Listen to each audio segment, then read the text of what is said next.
Hello students, I welcome you to the virtual class of our school, Saraswati Shishu कुंज, वघवाला, बोरसद। आज का हमारा विषय है हिंदी। हिंदी एक राष्ट्रभाषा है।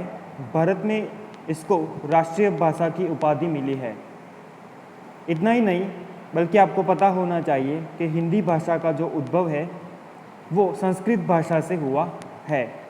और इतना ही नहीं, संस्कृत भाषा वो एंशियंट भाषा मानी जाती है, यानी कि बहुत पुरानी भाषा मानी जाती है। और हिंदी उसमें से ही आई हुई एक लिपि है। तो आज हम हिंदी विषय का अध्ययन करेंगे। आज हम जिसका डिस्कशन करने वाले हैं वह कविता का नाम आराधना है। आराधना यानी कि प्रभु की सेवा करना, प्रभु की पूजा करना, प्रभु की प्रार्थना करना। कोई भी शुभ कार्य करने से पहले हम क्या करते हैं? आप सभी का जवाब होगा प्रार्थना। तो आज से हम हिंदी विषय का अध्ययन शुरू करने वाले हैं और इसीलिए हमारी जो डिस्कशन है, आज से हम जो हिंदी विषय का अध्ययन शुरू करने वाले हैं वो भी हम आराधना यानी कि प्रभु की प्रार्थना से करेंगे। यह कविता बसंत बापट के द्वारा लिखी गई है। तो पहले हम थोड़ा परिचय कवि का लेते हैं और बाद में हम जो हमारी कविता है उसका अध्ययन करेंगे। तो बसंत बापट वह उसका नाम है। उसका जन्म 1922 में हुआ था और निधन 2002 में हुआ था। श्री बसंत बापट ख्यातनाम कवि है। आपका जन्म महाराष्ट्र के सतारा जिले के कराड नामक गांव में हुआ था। यानी उसका जन्म कहाँ हुआ था? महाराष्ट्र के सतारा जिले के कराड नामक गांव में हुआ था। पुणे आपकी कर्म भूमि है। आपकी यानी यहाँ पर आपको उसका मतलब क्या लेना है? कवि की। ओके, हाँ, तो उसकी कर्म भूमि जहाँ पर उन्होंने अपना सारा काम किया है वो कौन सा है? पुणे। राष्ट्र सेवा दल में आप अग्रणी रहे हैं, यानी राष्ट्र सेवा दल इसको हम कह सकते हैं कि आर्मी, तो वह उसमें अग्रणी रह चुके हैं। काफ़ी सारा योगदान उन्होंने दिया है। व्यवसाय से वे प्राध्यापक रहे, यानी कि शिक्षक, प्रोफेसर। आपके काव्यों में राष्ट्रभक्ति, समाज जागरण एवं मानवीय संवेदनाएं व्यक्त हुई है। क्या क्या दिखाई देता है? तो राष्ट्रभक्ति, राष्ट्र यानी कि हमारा जो देश है उसके बारे में। समाज जागरण यानी कि समाज के जो कोई भी मुद्दे हैं, अगर समाज कोई भी समस्या फेस कर रहा है तो उसको यहाँ पर लाने में उसका काफ़ी सारा महत्व अब उसके काव्यों में यह किया है। और मानवीय संवेदनाएं भी उसके काव्य में व्यक्त हुई है, यानी कि इमोशंस ऑफ ह्यूमन बींग्स, वो भी यहाँ पर हमें उसकी कविता में दिखाई देते हैं। सेतु, बिजली, सकीना, अकरावी यानी कि 11वीं दिशा, तेजसी आपकी रचनाएं हैं और ये उसकी रचनाएं के कई नाम दिए गए हैं। अब जो ये प्रेजेंट आराधना नामक कविता है वहाँ पर हमें क्या देखने को मिलेगा? यह थोड़ा इंट्रोडक्शन यहाँ पर हमें दिया गया है। प्रस्तुत प्रार्थना में सत्यम शिवम सुंदरम की भावना के साथ दीन दुखियों की रक्षा करना। अब जो हमारे भगवान है उसमें शिव भगवान को काफ़ी सारे लोग मानते हैं और देवता में श्रेष्ठ किसको गिना जाता है? तो शिव को गिना जाता है। तो प्रस्तुत जो प्रार्थना है उसमें शिव भगवान को नज़र में रखते हुए कवि की जो भावना है वो हमें दिखाई देती है। कवि दुनिया में रह रहे सारे लोगों को, यानी कि दीन दुखिया को, इतना ही नहीं लेकिन कई भी सारे लोग हैं जिसके पास पूरी फैसिलिटीज़ नहीं है, जो कई दुख सहन कर रहे हैं। इसके लिए कवि क्या करना चाहते हैं? तो कवि ऐसे लोगों की, दीन दुखियों की रक्षा करना चाहते हैं। यानी कि वह प्रार्थना करते कि हे परमेश्वर, हमारी सृष्टि में कई सारे दीन दुखिया लोग हैं, उसकी रक्षा करना। उसके साथ साथ मानवता की भी उपासना करना। मानवता की उपासना करना यानी कि टू शो सम ह्यूमैनिटी, मानवता दिखाना। अगर आप किसी की मदद करते हैं ज़रूरियातमंद को तो वह आप मानवता दिखा रहे, ऐसा कहा जा सकता है। इसके अलावा भेदभाव को दूर करना। अगर भेदभाव हमारे समाज में कई सारे भेदभाव है, आपको पता है, ऊंच नीच कई सारे भेदभाव है, तो यह भी कवि उस प्रार्थना के द्वारा दूर करना चाहते हैं। बैरभाव से मुक्त होकर विश्व बंधुत्व की स्थापना करना, बैरभाव, किसी से भी बैरभाव नहीं रखना चाहिए और विश्व बंधुत्व की स्थापना करना, यानी कि the earth is our home. यहाँ पर जो भी गए लोग, पशु पक्षी मनुष्य जो भी रहते हैं, वो सभी एक है, ईश्वर के द्वारा बनाए गए ही सब जीव है और इसीलिए पृथ्वी को एक घर मानकर हमें विश्व बंधुत्व की स्थापना करनी है, यानी the earth is our home. जैसे वैश्विक मूल्यों को हस्तांतरण करने की प्रेरणा देने वाले यह प्रार्थना मराठी से अनुदित है। तो यह जो प्रार्थना है वो मुख्य कौन सी भाषा में लिखी गई है? मराठी भाषा में लिखी गई है और मराठी भाषा में से उसका अनुवाद हिंदी भाषा में किया गया है। तो चलिए अब जो हमारी कविता है उसका कुछ थोड़ा सा रसपान करते हैं। हमारे जीवन में भी कई मूल्यों यहाँ से हम ले सकते हैं और कई सारा चेंज हम हमारी ज़िंदगी में भी ला सकते हैं। तो चलिए आज की कविता आराधना, जो एक परमेश्वर की प्रार्थना है, उसको शुरू करते हैं और यहाँ से हमें क्या सीखने को मिलता है वो भी हम इसी कविता से सीखेंगे। तो पहली जो स्टैंजा है वो कुछ इस तरह से है। देह मंदिर चित्त मंदिर एक ही है प्रार्थना, सत्य सुंदर मांगल्य की नित्य हो आराधना। यह जो पहली दो लाइन है उसमें कवि क्या कहना चाहते हैं? कवि कहता है कि मेरी यही प्रार्थना है कि शरीर और मन से सत्य, शिव और सुंदर की आराधना हो। यानी कि हमारा जो देह है वो मंदिर है, हमारा जो चित्त है वो भी एक मंदिर है और अगर हम हमारा कर्म हर दिन करते रहेंगे तो वह एक प्रार्थना के बराबर ही रहेगा। इसीलिए कवि कहते हैं कि मेरी यह भी प्रार्थना है कि शरीर और मन से सत्य, शिव और सुंदरता की आराधना हो। यानी कि हर हमेश हमारे मन में जो सत्य है, जो शिव है, हमारे जो भगवान है, उसका ही नाम एक प्रार्थना के स्वरूप में जपता रहूं। आगे कहते हैं सत्य सुंदर मांगल्य की नित्य हो आराधना। यहाँ पर कवि यह हमें कहना चाहते हैं कि लोग सच्चाई के मार्ग पर चले और उनके मन में सुंदर विचार आए और सब एक दूसरे के हित के बारे में सोचे। बस ऐसी ही मेरी प्रार्थना है। तो यहाँ पर जो पहली दो लाइन है वहाँ पर कवि हमें क्या समझाना चाहते हैं कि हमेशा हमें दूसरों के अच्छे के बारे में सोचना चाहिए। अगर हम दूसरों के अच्छे के बारे में सोचेंगे तो हमारे साथ भी अच्छा ही होगा। इतना ही नहीं, हमें प्रार्थना करने के लिए कोई मंदिर जाने की ज़रूरत नहीं। क्यों? क्योंकि हमारा देह ही हमारा मंदिर है, हमारा चित्त ही हमारा मंदिर है। और इसी तरह अच्छे विचारों को हम हमारे मन में रखकर भी प्रार्थना कर सकते हैं। तो यह जो लाइन है उसमें कवि यह समझाना चाहते हैं। आगे देखिए, आगे कवि कहना चाहते हैं, पहले मैं पढ़ता हूँ, बाद में देखेंगे कि कवि क्या कहना चाहते हैं। दुखियारों का दुख जाए है यही मन कामना, वेदना को परख पाने जगाए संवेदना। यहाँ पर और एक लाइन रह गई, दुर्बलों के रक्षणार्थ पौरुष की साधना।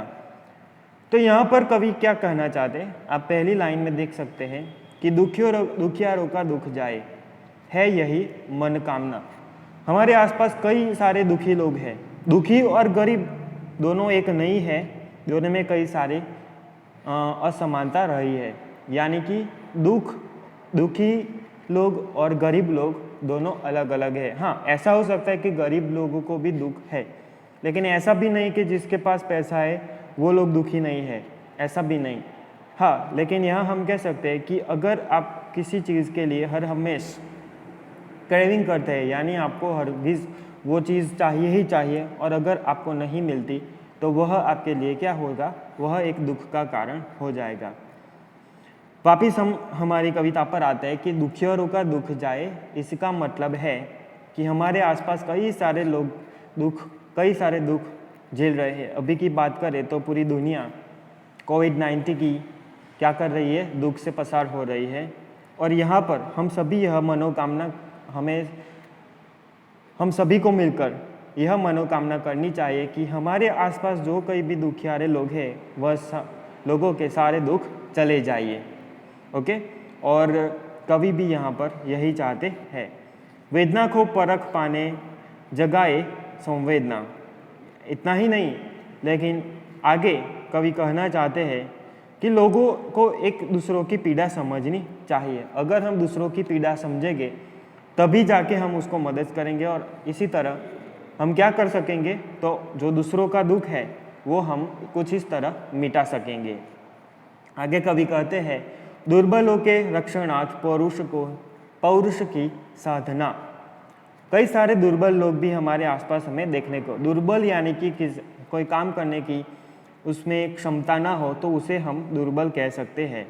तो दुर्बलों के लिए भी कवि कुछ चाहते हैं। और क्या चाहते हैं, कवि चाहते हैं कि दुर्बलों की रक्षा के लिए शक्ति और साहस का उपयोग हो। यानी जो शक्तिशाली लोग हैं वह क्या कर सकते हैं, तो वह दूसरों के लिए, दुर्बलों के लिए रक्षा कर सकते हैं। क्यों? क्योंकि वो खुद तो शक्तिशाली है और इसीलिए वह दूसरे लोगों को कुछ इस तरह से बचा सकेंगे। तो ये जो हमारा दूसरा स्टैंजा है उसमें कवि क्या कहना चाहते हैं कि दुखी लोगों का दुख हो जाए, दूर हो जाए, वह उन दुखों से उसे छुटकारा मिले, एक दूसरे की पीड़ा का अनुभव करे, और इतना ही नहीं बल्कि दुर्बलों की रक्षा के लिए शक्ति और साहस का उपयोग होना चाहिए। तो कुछ इस तरह से दूसरे जो स्टैंजा है उसमें कवि यह समझाने का प्रयत्न करते हैं। आगे देखते हैं, जो हमारा तीसरा स्टैंजा है उसमें कवि क्या कहना चाहते हैं। मैं पहले पढ़ता हूँ, बाद में हम इसको डिस्कस करेंगे। जीवन में नवतेज हो, अंतरंग में भावना, सुंदरता की आस हो, मानवता की ही हो उपासना, शौर्य पावे धैर्य पावे, यही है अभ्यर्थना। तो यहाँ पर कवि हमें क्या समझाना चाहते हैं, जीवन में नवतेज हो यानी कि सबके जीवन में नया प्रकाश हो। नया प्रकाश यानी कि कुछ नए करने की क्षमता, कुछ नए करने की आशा। अगर आप कुछ अपने जीवन में नया करना चाहते हैं तो आपके जीवन में नवतेज होना चाहिए। अगर आप रेगुलर लाइफ जिएंगे तो डेफिनेटली आप कुछ नया नहीं कर सकेंगे। तो इसके लिए आप हर रोज़ कुछ नया करने का सोचें, तभी जाके आपको अपने जीवन में काफ़ी सारी सक्सेस मिल सकती है। तो कवि यहाँ पर यही चाहते हैं कि सबके जीवन में एक नया प्रकाश आए, जो सब लोगों को कुछ नया करने का हमेशा भावना देता रहे। आगे कवि कहते, अतरंग में भावना, सुंदरता की आस हो। यानी कि सबके मन में सुंदरता की भावनाएं हो। इसका मतलब है हर बार हरगिज़ हमें दूसरों के बारे में, अपने बारे में सुंदर ही सुंदर यानी कि अच्छा ही अच्छा हो ऐसा सोचना चाहिए। ऐसा करने से क्या होगा, तो हमारा जो जीवन है वो भी काफ़ी अच्छा हो जाएगा। इतना ही नहीं बल्कि जो सारी सृष्टि है वो हमें सुंदर लगने लगेगी, और इसी तरह से मानवता की भी उपासना होती रहेगी। आगे कवि कहते हैं कि सबके मन में सुंदर आशाएं आती रहेगी, और इसी तरह से सब मानवता की पूजा करेंगे। यानी कि सब ह्यूमैनिटी दिखाया करेंगे। ह्यूमैनिटी दिखाना यानी कि किसी ज़रूरतमंद को जाकर क्या करना, हेल्प करना। इसको हम कहता है मानवता दिखाना। आगे कवि कहते हैं कि शौर्य पावे धैर्य पावे, यही है अभ्यर्थना। आगे कवि कहना चाहते हैं कि सभी लोग शौर्य और धैर्य की प्राप्ति करें। शौर्य यानी कि वीरता, धैर्य यानी कि धीरज। शौर्य और धीरज होना हमारे में एक बहुत बड़ी बात हो सकती है। अगर आप में धीरज नहीं है तो डेफिनेटली आप काफ़ी सारी चीज़ें नहीं पा सकेंगे। इसीलिए आप में धैर्य होना बहुत ज़रूरी है। इसी तरह शौर्य होना भी आपके लिए काफ़ी ज़रूरी है। और उसी तरह कवि इस सारी बात जो है उसकी अभ्यर्थना करते हैं, उसकी प्रार्थना करते हैं। फिर से मैं रिपीट करता हूँ कि सबके जीवन में एक नया प्रकाश आए, सबके हृदय में सुंदर भावनाएं हो, सबके मन में सुंदर आशाएं हो, और सब मानवता की पूजा करें, सभी लोग शौर्य और धैर्य प्राप्त करें। कवि यही प्रार्थना करना चाहते हैं। तो ये जो तीसरा स्टेंजा है इसमें कवि यह समझाना चाहते हैं। जो आखिरी स्टेंजा है उसमें हम देखते हैं कि कवि क्या कहना चाहते हैं। वेद सभी अस्त होए वैर और वासना, मानव की एकता की पूर्ण हो कल्पना, मुक्त हम चाहे एक ही बंधुता की कामना। तो आखिरी जो स्टेंजा है उसमें कवि क्या कहना चाहते हैं। अब आपको पता है कि हमारी सोसाइटी में यानी कि हमारे समाज में कई सारे भेदभाव है। इस सारे भेदभाव का मिटना काफ़ी ज़रूरी है। कोई ऊंच नहीं है, कोई नीच नहीं है, कोई गरीब नहीं है, कोई धनवान नहीं है। सभी लोग, मानव हो या पशु हो या पक्षी हो, वो सभी एक तरह है। क्यों, और उसकी जो रीज़न है वो क्या है, क्योंकि हम सभी एक ही पृथ्वी पर रह रहे हैं। और इसीलिए कवि यहाँ पर चाहते हैं कि सभी जो हमारे आसपास जो भेद है वो सभी अस्त होने चाहिए। इसके साथ साथ वैर और वासना भी समाप्त हो जानी चाहिए, यानी किसी से किसी की दुश्मनी न होनी चाहिए। और जो सारे लोगों की जो बुरी इच्छाएं हैं वो भी नष्ट होनी चाहिए। वैर हमें किसी के साथ नहीं रखना चाहिए, वासना भी कुछ नहीं रखनी चाहिए। वासना का मतलब होता है इच्छाएं, बहुत ज़्यादा इच्छाएं रखना, इसका मतलब होता है वासना। मानव की एकता की पूर्ण हो कल्पना, और हम जो सभी मानव है वो एक ही है। ऐसी जो एकता की जो भावना है, ऐसी जो कल्पना है वो पूर्ण हो जाए, ऐसा कवि चाहते हैं। यानी कि हम सब मनुष्य एक ही है, कोई ऊंच नहीं है, कोई नीच नहीं है। मुक्त हम चाहे एक ही बंधुता की कामना। और आखिर में कवि कहते हैं कि सभी मनुष्य एकता का अनुभव करें और हम स्वतंत्र और बंधुता की कामना करें, ऐसा कवि चाहते हैं। तो यहाँ पर मैं फिर से इसको रिपीट करता हूँ कि यह जो लास्ट स्टेंजा है उसमें कवि क्या चाहते हैं। कवि चाहते हैं कि कवि की मनुष्य के बीच सारे भेदभाव समाप्त हो जाए, किसी से दुश्मनी ना हो और लोगों की बुरी इच्छाएं नष्ट हो जाए। इसके अलावा सभी मनुष्य एकता का अनुभव करें और हम सब स्वतंत्र और बंधुता की कामना करते रहे। तो यह जो आराधना कविता है उसमें कवि हमें एक दूसरे की जो हम कह सकते हैं कि एक दूसरे की भावनाओं को समझना चाहिए। इतना ही नहीं बल्कि हमें दूसरों का अच्छा ही सोचना चाहिए। इसके साथ साथ अगर हम दूसरों का अच्छा सोचेंगे तो डेफिनेटली हमारा भी अच्छा होगा। और कवि आगे कहते हैं कि मनुष्य के आपसी भेदभाव जो है वो भी मिट जाने चाहिए। लोगों में लोभ और वैरभाव रहना नहीं चाहिए। सब एक दूसरे से प्रेम से रहने चाहिए। सब में सहयोग की भावना होनी चाहिए और लोग एक दूसरे का दुख महसूस कर सके, ताकि दुनिया में जो कई सारे दुख है वो समाप्त हो जाए। और इसी तरह कवि इस कविता में सत्य, शिव और सुंदर और इसके साथ साथ विश्व बंधुत्व की जो भावना है, यानी the earth is our home, इसकी जो भावना है वो भी हमें बताने की प्रयत्न करते हैं। तो इसी तरह आज का हमारा जो आराधना काव्य है वो हम पूरा करते हैं और अगले बार जब हम मिलेंगे तो एक नई कविता के साथ हम मिलेंगे। तो आज के लिए इतना ही। अस्तु।